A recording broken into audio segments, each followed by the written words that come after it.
जहां से हमने शुरू किया था, तो बांग्लादेशी हिंदुओं के पास कोई विकल्प नहीं है, बस इसी तरह मरते कटते रहना है। एक ही विकल्प है कि भागकर किसी तरह से भारत में आ जाए, अदरवाइज कन्वर्ट हो जाओ।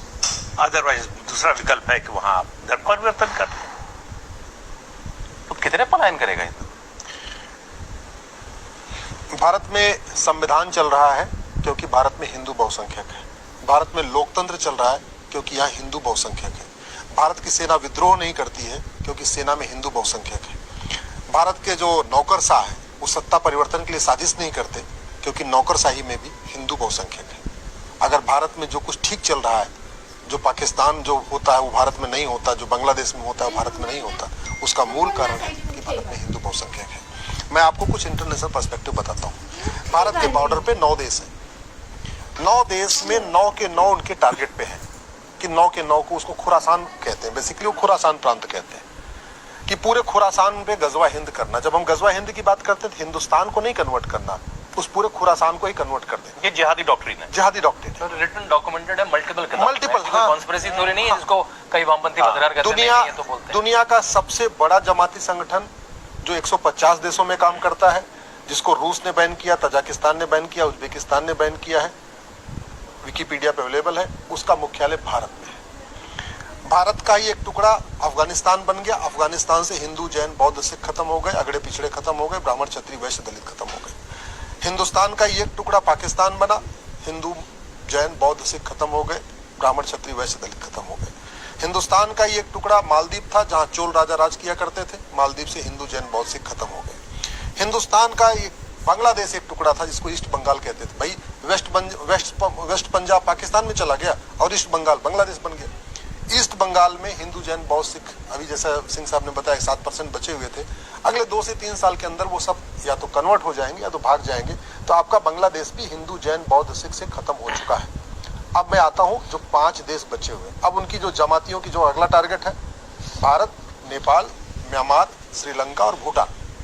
और इन 5 देशों में आप देखिए बहुत तेजी के साथ डेमोग्राफिक चेंज हो रहा है। भारत की बात मैं करूं, 28 राज्य हैं, 8 केंद्र शासित प्रदेश हो गए, टोटल हो गए 36। 36 में से 9 राज्यों में हिंदू खत्म हो चुके हैं। भारत में 800 जिले हैं, 800 जिलों में से 200 जिलों में हिंदू खत्म हो चुके हैं, यानी 25% जिलों में खत्म हो चुके हैं। भारत में 6000 तहसीलें हैं, 6000 तहसीलों में से 1500 तहसीलों की डेमोग्राफी चेंज हो चुकी है, यानी 25% तहसीलों की डेमोग्राफी चेंज हो चुकी है।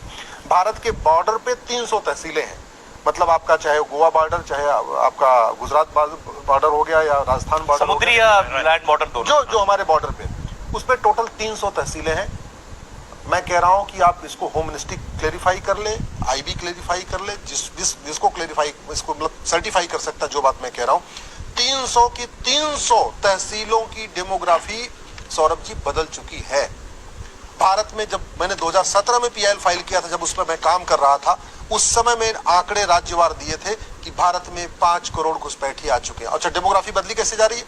सबसे बड़ा माध्यम घुसपैठ, उसके बाद नेक्स्ट धर्मांतरण, चौथा जनसंख्या विस्फोट, तीसरा जनसंख्या विस्फोट, चौथा ड्रग। क्योंकि आप किसी देश को बर्बाद करना है तो उस देश के यंग जनरेशन को आप ड्रग में ढकेल दो। बहुत बड़े पैमाने पे प्लान्ड वे में भारत, नेपाल, भूटान, बांग्लादेश और म्यांमार में बहुत बड़े पैमाने पर ड्रग सप्लाई हो रही है। स्कूल में, कॉलेज में, यूनिवर्सिटी में ड्रग सप्लाई हो रही है। और 5वां जो टूल यूज किया जा रहा है, अश्लीलता। इंस्टाग्राम के माध्यम से, रील के माध्यम से हमारी यंग जनरेशन को पूरा कामुक बना दिया जा रहा है। उससे कोई मतलब ही धर्म क्या होता है, डेमोग्राफी क्या होता है, भारत के लिए क्या खतरा है। जब एक हमारा यंग यूथ नशे में चला गया और अश्लीलता में डूब गया, उसके बाद उसको कोई फर्क नहीं पड़ता कि कितने हिंदू बचे हैं, कितने जैन बचे हैं, हम काफी के क्षेत्र पे हम क्या डिस्कशन कर रहे हैं, वो मतलब उससे बाहर। इसके एक पॉइंट पर आते हुए, आपने अपनी बात शुरुआत की थी एक संस्था से, आपने तबलीगी जमात की शायद बात। जी।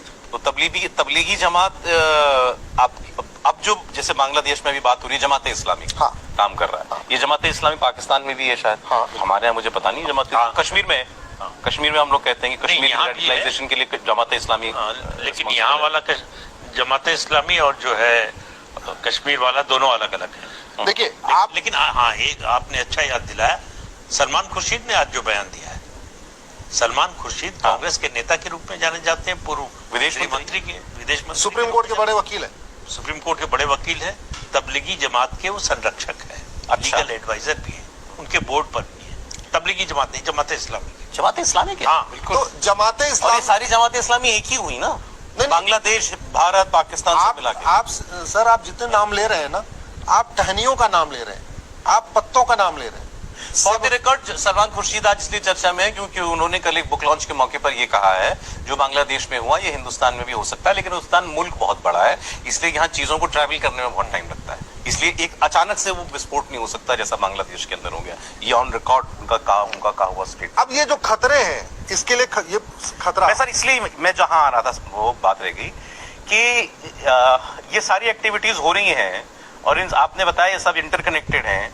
वहां जमात इस्लामी तो कर रहा है ना बांग्लादेश में जो कुछ कर रहा है, जिन लोगों को जो मारता ये सारे के सारे वेल कनेक्टेड हैं, वेल ऑर्गेनाइज्ड हैं, चाहे वो पाकिस्तान का जमात इस्लामी है, चाहे भारत का पीएफआई है, चाहे बांग्लादेश का जमात इस्लामी है, सब कनेक्टेड है। अल्टीमेट सोच है गजवा हिंद।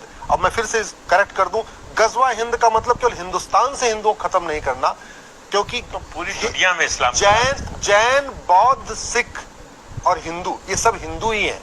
हम अपने को मानते हैं कि मैं तो, आप जैन हैं, आप बौद्ध हैं, आप सिख हैं, हिंदू हैं, नहीं।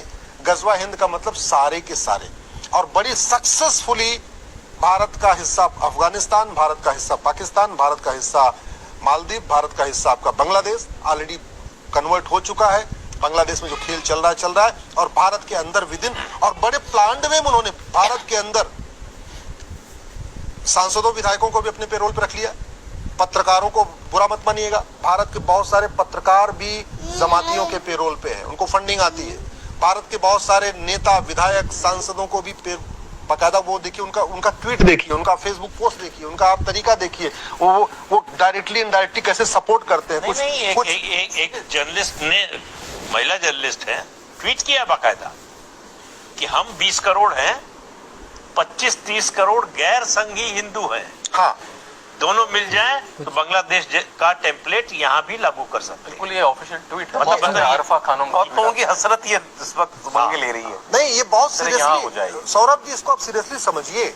हमारे पूर्वजों ने कभी सोचा नहीं था कि पाकिस्तान छोड़ के भागना पड़ेगा। आडवाणी जी, राम जेठमलानी जी, पृथ्वीराज कपूर जी ने, सुनील दत्त जी ने, गुलजार साहब ने, मिल्खा सिंह ने, लाला अमरनाथ ने कभी सोचा था कि अपना घर परिवार छोड़ के भागना पड़ेगा? भागे कि नहीं भागे?